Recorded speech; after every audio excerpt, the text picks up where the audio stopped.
Bem-vindos ambos. Carlos Eduardo Reis, do PSD, Diogo Pacheco Amorim, do Chega, aqui em estúdio. Começo pelo Carlos Eduardo Reis. Ontem o Presidente da República admitia que uma vitória de Donald Trump era pior para Portugal e para a Europa. Concorda e porquê? E também se o Presidente devia ter assumido esta posição. Boa tarde a todos, à Vanessa, ao Zé de França, ao Miguel Viterbo Dias e em cumprimento especial também ao Diogo Pacheco Amorim. Eu estou ao longe, mas a tentar acedendo ao vosso convite na mesma.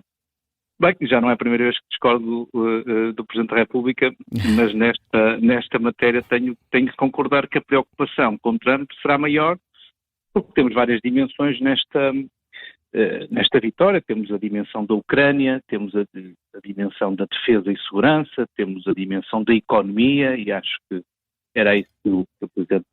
Presidente da República se estaria a referir também. Depois temos a questão do Médio Oriente, que vamos ter que aguardar para ver. E, sob o ponto de vista teórico, pode parecer mais preocupante a eleição de Donald Trump, mas eu, como não tenho a tentação de dar lições de moral a ninguém, e como acho que na política, em vez de diabolizarmos a pior forma de lidar com fenómenos com os quais não concordamos ou fogem um bocado, fogem um pouco àquilo que é a normal forma de fazer política na Europa, tento sempre perceber quais são as motivações para isso acontecer, tento me adaptar, porque isto tem que ser feito com diálogo, com debate, com compreensão de parte a parte. Portanto, essa preocupação para mim é proporcional à tentação de não dar lições de moral a ninguém. Portanto, em teoria, concordo com o Sr. Presidente da República, acho que na prática pode não ser assim. Portugal é um país europeu, mas também é um país atlântico. Portugal tem uma ligação com os Estados Unidos secular, e que, enfim, não devemos à partida colocar as coisas assim, mas percebo naturalmente a preocupação do Sr. Presidente, que é a preocupação também de todos aqueles que são adeptos da democracia. Mas acho muito importante dizer uma coisa, se me permite. Eu acho que a democracia americana, independentemente de gostarmos ou não do resultado, deu uma grande prova de vitalidade, e desta vez não podemos dizer que as pessoas foram ao engano. As pessoas sabem exatamente como é que Trump funciona, como é que Trump fará o seu mandato, e isso dá uma legitimidade e uma validação a este resultado diferente daquela que ele tinha anteriormente, sendo também de realçar, e acho que é importante dizer, que isto é provavelmente o maior comeback político das últimas décadas, e portanto, enfim, acho que ainda estamos todos a fazer as primeiras análises e a recuperar deste resultado, que é largo, que é confortável e que, como disse, legitima naturalmente Donald Trump. E legitimado também pelo voto popular, que foi superior em Donald Trump face a Kamala Harris. Diogo Pacheco Amorim, o Presidente do Chega já mostrou muita satisfação pela vitória de Trump.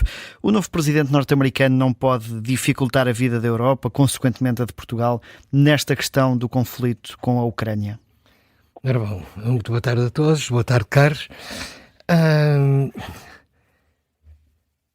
Eu julgo que há uma coisa curiosa. Todas as pessoas no mundo, jornalistas, comentadores, políticos, acham que têm uma palavra a dizer nas eleições dos Estados Unidos. Quando as únicas pessoas que têm alguma coisa a dizer nas eleições dos Estados Unidos são os norte-americanos, é quem vota. Porque são eles que sofrem diretamente ou indiretamente com aquilo, e eles é que têm que escolher. O que nós podemos dizer é: será mais útil, será menos útil para nós? Em relação à Ucrânia, nós não sabemos sequer ainda o que é que o Presidente Trump vai fazer. Ele diz que resolve, não disse como é que resolvia. Pode ser que tenha uma solução qualquer. Temos que saber, temos que aguardar. Não podemos estar à partida a dizer a solução é péssima de certeza, a solução é andar de braço dado com o Putin, vai largar os ucranianos. Mas temos pelo menos uma ideia, porque J.D. Vance, o seu agora vice-presidente, disse que o plano passaria por ceder territórios. Portanto, isso nós sabemos. Disse que o plano seria de ceder territórios. Vamos ver exatamente o que é. Mas eu ponho a questão mais atrás. a Europa tem que finalmente assumir as suas responsabilidades geoestratégicas.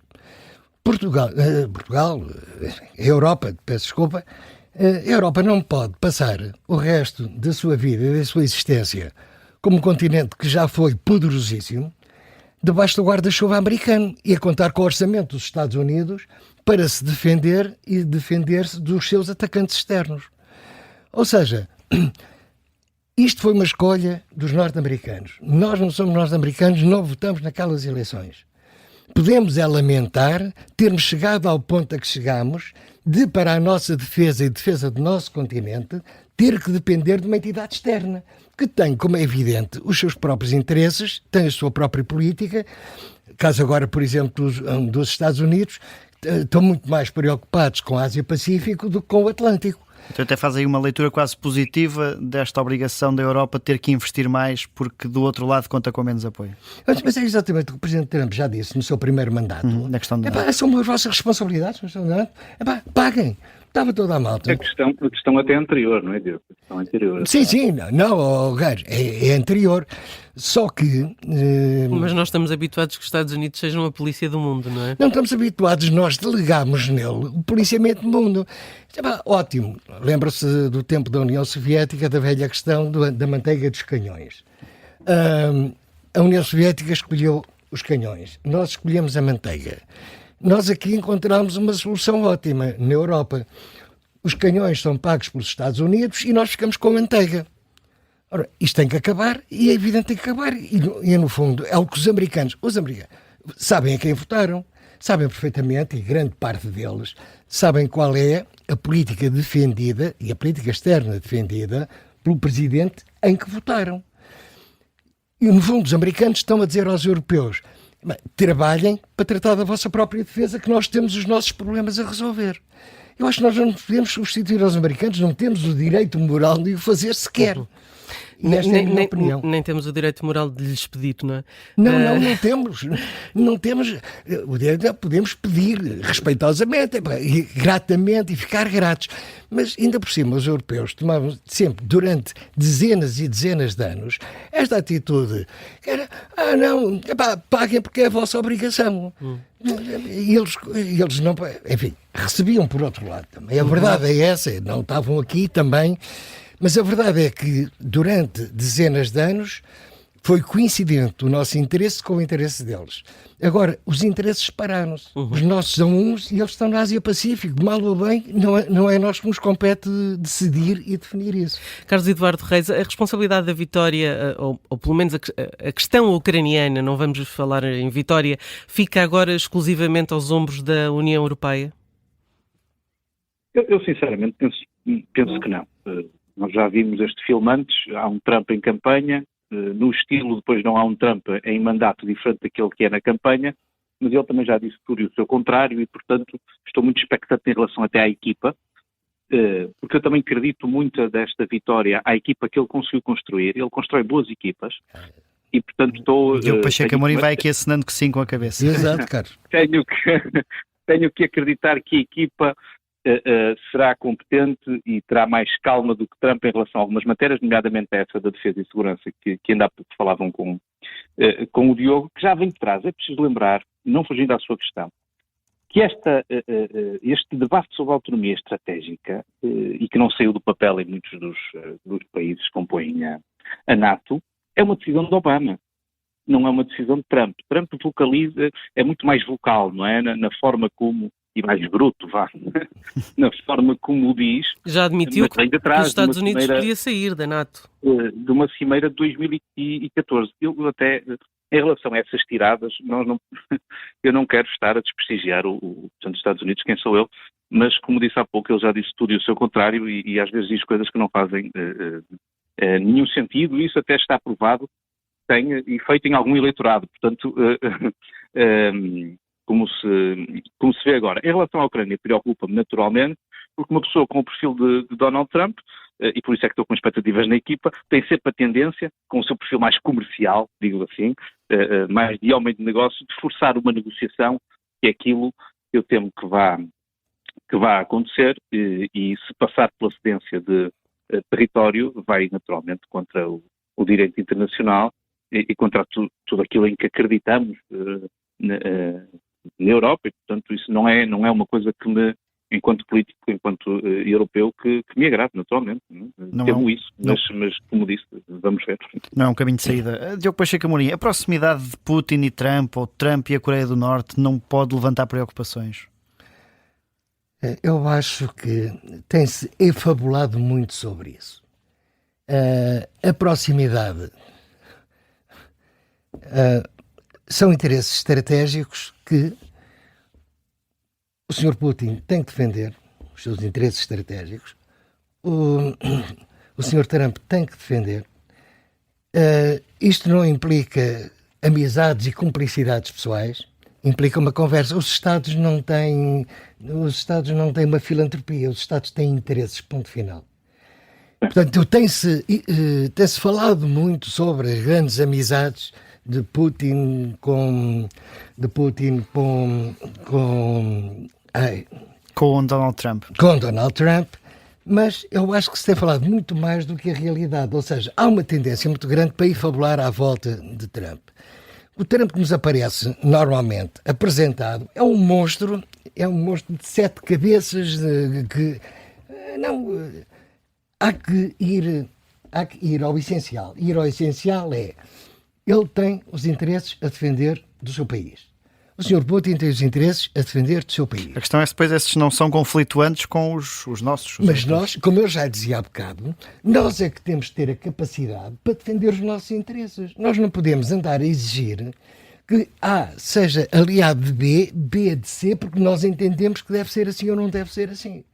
Por isso eu insisti há bocado na necessidade absoluta de termos de ter a capacidade para poder defender os nossos interesses e a capacidade para defender os nossos interesses.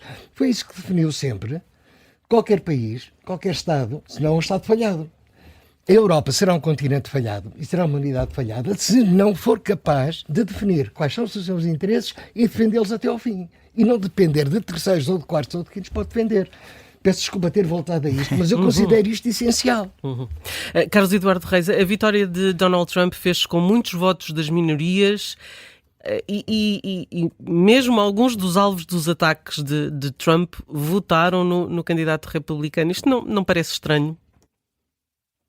Bem, estranho é, mas acontece, e acontece por alguma razão. Eu tenho a felicidade de poder dividir o meu tempo entre o mandato da Assembleia da República e da autarca, e vejo muitas vezes, portanto, para mim é muito mais fácil, às vezes, descodificar as pessoas, porque tenho um contacto muito próximo pelo menos com a população que representa a nível local e regional.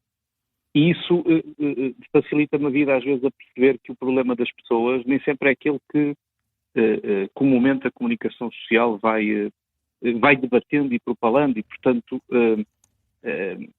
falava com alguns colegas imigrantes também da nossa comunidade e que me diziam com algum ênfase que Trump ganharia. Nós temos sempre esta tendência para fazer as nossas análises, mas a verdade é que me diziam sempre, bem, eu quando ele foi presidente não estava pior do que estou agora. E, portanto, as pessoas às vezes muitas vezes votam com o seu bolso, e o facto de a América, querendo ou não querendo, ser o polícia do mundo, faz com que nós tentemos votar também nas eleições americanas, como já disse Diogo. Mas eles é que votam, e votaram muitos deles com essa condição de vida, que provavelmente entendem que era melhor quando Trump fez o seu mandato, e que nessa altura, independentemente de tudo, de todo aquele estilo que tem, enfim, agora não vale a pena estar farto de ser adjetivado,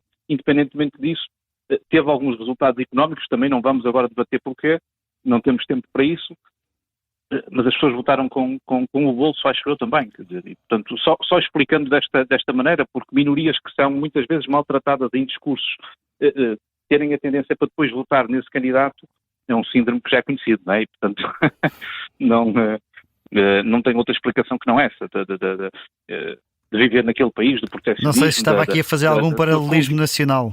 da sua condição de vida. Isso é outra conversa, dá outro tira-temas excelente e que estou disponível também para isso. Também eu. Para a questão económica também, a questão económica, se me permitem, é muito interessante, porque ainda hoje o embaixador Martins da Cruz ouviu de manhã e falava na questão económica para desmistificar um bocado a ideia de que a partir de agora as taxas alfandegárias vão ser enormes. Não sei. A verdade é que havia duas visões diferentes de proteccionismo. A candidata Kamala Harris falava em subvencionar algumas indústrias, que foi exatamente o que a China fez e que levou a União Europeia, com esse argumento, a aumentar brutalmente as taxas alfandegárias para a indústria chinesa. E, portanto, eu acho que temos que desdramatizar um pouco esta... eu já vi alguns colegas e políticos hoje a terem uma atitude, enfim, talvez ao nível daquilo que muitas vezes Donald Trump nos habituou. Um discurso radical, muito agressivo, muito bruto. A pior maneira de lidarmos com isto, na minha opinião, é não percebermos aquilo que se passou. E também vi líderes europeus que eu acho que perceberam aquilo que se passou e que, portanto, mesmo na sua mensagem de congratulações, tentaram logo criar uma ponte, por mais difícil muitas vezes que seja lidar com um homem com um perfil de presidente eleito. E deixe-me pegar nisso para perguntar aqui ao Diogo Pacheco Amorim, perante uma América que tem vindo a dividir-se muito, não é de agora, não é de há 4 anos, Donald Trump tem alguma capacidade e interesse em unir o país? Eu acho que ele tem todo o interesse. Aliás, ontem manifestou, e julgo que manifestou de forma honesta. Fala-se muito em divisão. Ora, eu também aí... A direita está sempre a ser acusada de criar ruptura, de bipolarizar, de dividir. Não, a questão é muito simples. É que as pessoas estavam habituadas a um pensamento único. Era o pensamento de esquerda, depois o centro-direita ia girando para a esquerda, o centro político ia passando à esquerda e a direita ficou vazia. É evidente que, como é velha sabida, a natureza tem horror ao vazio.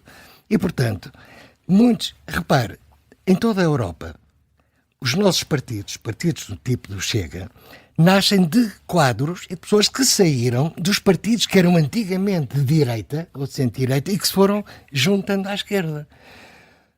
Agora, estão a dividir. Não, nós não estamos a dividir, estamos a criar. Repare, no pós-guerra, entre a social-democracia e as democracias cristãs, havia uma tensão, havia uma divisão, havia políticas diferentes.